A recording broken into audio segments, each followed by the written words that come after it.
Hello बच्चों, नमस्कार। स्वागत है आपका अपने परिवार अंकित एजुकेशन अड्डा पर। आज हम बात करने वाले हैं आपके RRB, NTPC, group D, RPF और एएलपी के महत्वपूर्ण प्रश्नों के बारे में। इसमें आज हम सेट नंबर 111 या 111 भी बात करेंगे। 111। इससे पहले हमने 110 सेट कवर किए हैं जो आपके एग्जाम की दृष्टि से महत्वपूर्ण हैं। अगर आपने नहीं देखे हैं तो प्ले लिस्ट में जाकर देख सकते हैं। सभी प्रैक्टिस सेट ट्रिक के माध्यम से बताए गए हैं। उस और इस पार्ट में भी हम ट्रेन से रिलेटेड या समय दूरी चाल से रिलेटेड कुछ महत्वपूर्ण क्वेश्चन करने वाले हैं जो आपके ट्रेन से रिलेटेड होंगे। तो आपको क्या है, लिखा होगा क्वेश्चन में, एक ट्रेन 155 मीटर लंबे प्लेटफॉर्म को 16 सेकंड में और 195 मीटर लंबे प्लेटफॉर्म को 18 सेकंड में पार करती है। तो ट्रेन की गति बताएं। देखिएगा, अगर आपको इस तरीके का क्वेश्चन मिलता है तो आपको ऐसे समझना है कि अगर वो 155 मीटर लंबे प्लेटफॉर्म को पार करती है 16 सेकंड में और 195 मीटर लंबे प्लेटफॉर्म को पार करती है 18 सेकंड में, तो उसकी गति एक ही होगी। यानी कि हम कह सकते हैं वो कभी अपनी दूरी के साथ साथ पहले प्लेटफॉर्म को पार करती है, फिर कभी अपनी दूरी के साथ साथ दूसरे प्लेटफॉर्म को पार करती है। ठीक है। तो अगर इस तरीके का क्वेश्चन दिया हो तो हमें सबसे पहले क्या करना होता है, जो आपका दूरी दिया हो, प्लेटफॉर्म का दूरी या ट्रेन का दूरी, जो प्लेटफॉर्म दी है ना, दोनों प्लेटफॉर्म की दूरी का डिफरेंस निकाला जाता है। तो डी में हम क्या करते हैं, यहाँ 195 में से हम 155 माइनस कर देंगे तो डी का वैल्यू कितना आ जाएगा, तो ये आ जाएगा 40। ठीक है, 40 आ गया। ठीक है। फिर हमें समय समय जो दिया है, टाइम कितना दिया है, 18 सेकंड और 16 सेकंड। तो यहाँ पर हमें समय का डिफरेंस निकालना पड़ता है। तो 18 सेकंड माइनस का 16 सेकंड करेंगे तो कितना आएगा, 2 सेकंड। ठीक है। अब आपको पता है चाल बराबर क्या होता है, दूरी बटा समय। चाल बराबर दूरी बटा समय, मतलब स्पीड इक्वल हो जाएगा डिस्टेंस अपॉन टाइम। तो डिस्टेंस कितना है, 40 है, 40 बटा में टाइम कितना है, 2। ठीक है। ये जो आंसर आएगा चाल का, मीटर प्रति सेकंड में आएगा। जब भी मीटर प्रति सेकंड से हमें किलोमीटर प्रति घंटे में जाना है तो हमें क्या करना होगा, यहाँ पर 18/5 से गुणा करना होगा। क्यों? क्योंकि सारे ही आंसर किलोमीटर प्रति घंटे में दिए हुए हैं। ठीक है। तो मीटर पर सेकंड को हमने क्या किया, किलोमीटर प्रति घंटे में निकालने के लिए 18/5 से गुणा कर दिया। बस 2 एकम 2, 2 से हो जाएगा 20, 20 दूनी 40, 5 एकम 5, 5 से 5 चौके 20। तो ये 18 गुणा 4 करेंगे ना, 18 चौक 72, 72 किलोमीटर प्रति घंटा इसका राइट आंसर हो जाएगा। ठीक है। शानदार। आप इस तरीके से क्वेश्चन को हल कर सकते हैं और बहुत ही कम समय में। ठीक है। तो इसी तरीके से आप अगला भी क्वेश्चन निकालेंगे, सॉल्व करेंगे। चलिए, इतना समझ में आ गया है। चलिए देखो, अगला क्वेश्चन देखेंगे। देखो, अब अगला क्वेश्चन देखें। लिखा क्वेश्चन में है, 3 ट्रेनों की चालों का अनुपात 2:3:5 है। इन रेलगाड़ियों द्वारा समान दूरी तय करने में लगने वाले समय का अनुपात ज्ञात कीजिए। देखिएगा, अगर हम टाइम की बात करें, जो स्पीड का रेशियो होता है वो टाइम के रेसिप्रोकल होता है, या टाइम का रेशियो जो होता है वो स्पीड के रेसिप्रोकल होता है। यानी कि जो ट्रेन की चाल होगी, चाल का जो अनुपात होता है वो समय के व्युत्क्रमानुपाती होता है, या समय का बोलेंगे तो चाल के व्युत्क्रमानुपाती होता है। ठीक है। तो यहाँ पर जो आपका चाल का अनुपात है, स्पीड का रेशियो 2:3:5। अगर इसमें हमें यहाँ पर टाइम का रेशियो चाहिए तो हमें कुछ नहीं, 1 का बटा कर देना। ठीक है। 1 का बटा 2 हो जाएगा अनुपात, 1 का बटा 3 हो जाएगा अनुपात, 1 का बटा 5 हो जाएगा। तो यही हमारा टाइम का रेशियो हो जाएगा। तो यही हमसे पूछा गया है। ठीक है, समय का अनुपात।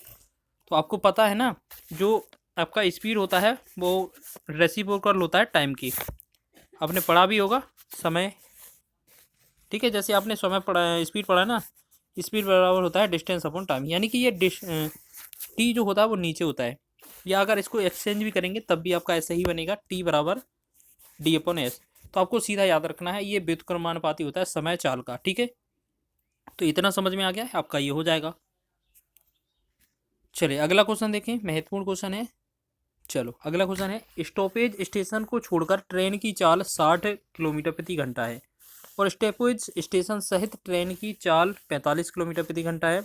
ट्रेन प्रति घंटे कितने मिनट के लिए रुकती है? देखिएगा, आपको इसमें 2 चीज़ें याद रखना है। सबसे पहले जो है स्पीड, क्या कैसे पता करेंगे हम, इसमें क्या स्पीड लेना है। जो आपका 40 दिया है, 60 और 45 दिया ना, तो इनमें डिफरेंस निकालेंगे, 60 माइनस 45। तो इसमें जो डिफरेंस आएगा वो कितना आएगा, 15। ठीक है, इतना समझ में आ गया।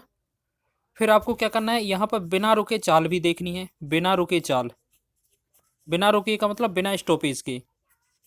तो आपको पता है, देखिएगा, अगर स्टॉप के साथ चलता है तो 45 जाती है, और बिना स्टॉप की जाता है तो 60, यानी कि यहाँ पर 60।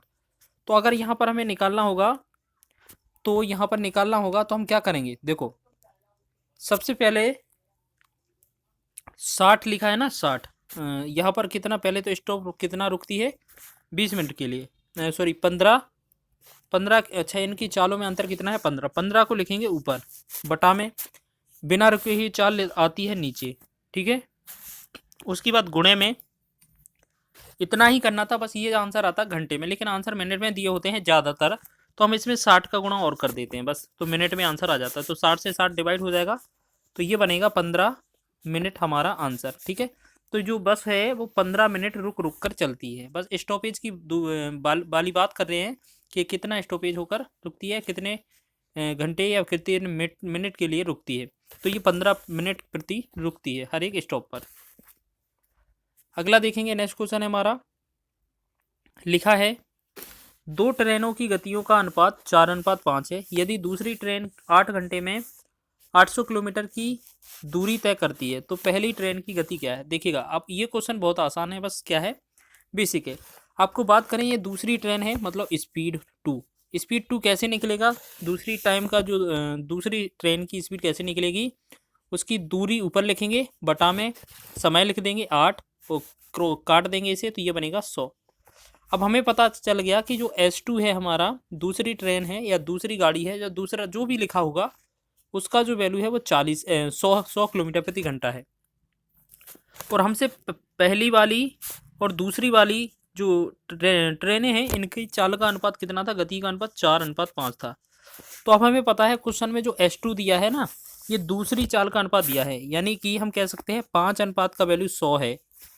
5 अनुपात का वैल्यू यहाँ पर 100 दिया हुआ है, तो 5 एकम 5, 5 से 20, 5 100, यानी कि 1 अनुपात का वैल्यू कितना आ जाएगा हमारा, 20। तो पहले अनुपात की पूछा गया है, पहले गाड़ी की गति, तो 4 अनुपात की वैल्यू पूछी गई है, तो 4 अनुपात का 20 चौके 80 हो जाएगा, तो ये 80 किलोमीटर प्रति घंटा इसका राइट आंसर हो जाएगा, ठीक है। तो ऑप्शन नंबर डी इसका राइट हो जाएगा। समझ में आ रहा है ना, चलिए सभी को समझ में आ गया ये क्वेश्चन। देखिएगा, अगला क्वेश्चन देखेंगे, लिखा क्या है, बहुत ही आसान तरीके से बनाना है। एक ट्रेन 5 सेकंड में प्लेटफॉर्म पर खड़े व्यक्ति के पास से गुजरती है और 25 सेकंड में प्लेटफॉर्म को पूर्ण रूप से पार करती है, और यदि प्लेटफॉर्म की लंबाई 300 मीटर है तो ट्रेन की लंबाई क्या होगी। देखिएगा, अगर इस तरीके का क्वेश्चन होगा तो आपको ऐसे समझना है, कि आपको ऐसे समझना है, को करने का तरीका बहुत सारे हैं, लेकिन हम आपको बता रहे हैं, आपको ऐसे याद रख लेना है कि वो 5 सेकंड में अगर खड़े व्यक्ति को पार करती है तो वह अपनी ही दूरी तय करती है। 25 सेकंड में अगर वो किसी प्लेटफॉर्म को पार करती है तो उसमें वह स्वयं की दूरी भी पार करती है। मान लेते हैं उसने 5 सेकंड में खुद की दूरी तय की होगी, तो जो 5 के अलावा जितने भी सेकंड लगे होंगे वो उसे प्लेटफॉर्म को पार करने में लगे होंगे। तो आप बस इसमें ऐसा चीज़ लिखिएगा कि सबसे पहले डी लिख लीजिए, डी 300 मीटर है तो 300 लिखेंगे, ठीक। फिर आपको टाइम लिखना है ना, तो हमेशा याद रखना टाइम में अंतर करना, 25 और 5, तो अंतर करेंगे कितना आएगा, 20 सेकंड, ठीक। तो जब यहाँ पर स्पीड निकालेंगे तो स्पीड का वैल्यू क्या आएगा, ट्रेन की गति क्या आ जाएगी, गति जो होगी स्पीड बराबर डिस्टेंस अपॉन टाइम हो जाएगा। तो डिस्टेंस कितना है, 300 मीटर, और बटा में कितना है समय, 20, ठीक है। ये तो हो गया स्पीड, या इसे और भी कट कर सकते हैं, इसे 2 से काट दिया, 2 से 2 एकम 2, 2 से 15। तो हमने देखा स्पीड जो है इसकी 15 मीटर पर सेकंड है, ठीक है। अब क्वेश्चन में लंबाई पूछी है, ट्रेन की लंबाई, तो ट्रेन की लंबाई का मतलब है दूरी, तो दूरी बराबर होता है 4 गुणे समय, 4 गुणे समय। देखिएगा, इसका जो आंसर है वो दोनों तरीके से निकल सकता है, अगर हम पहले वाले इक्वेशन से सॉल्व निकालें या दूसरे से निकालेंगे, तो सबसे बेस्ट है आप पहले से निकाला करें, ठीक है, क्योंकि उसमें जो व्यक्ति की गति होती नहीं है। तो अब देखो, इतना करने के बाद आपको क्या है, डिस्टेंस बराबर होता है स्पीड इंटू टाइम, दूरी बराबर क्या है, 4 गुणे समय करेंगे, तो चाल कितनी आई थी, 15, 15 लिख देंगे। टाइम कितना था आपका, 5 सेकेंड, 5 लिखेंगे, तो 15 5 कितना होगा, 15 5 75, यानी कि ये गुणा करना था ना, तो ये 75 मीटर इसका राइट आंसर हो जाएगा, ठीक है। ऑप्शन नंबर आपका 20 का राइट हो जाएगा।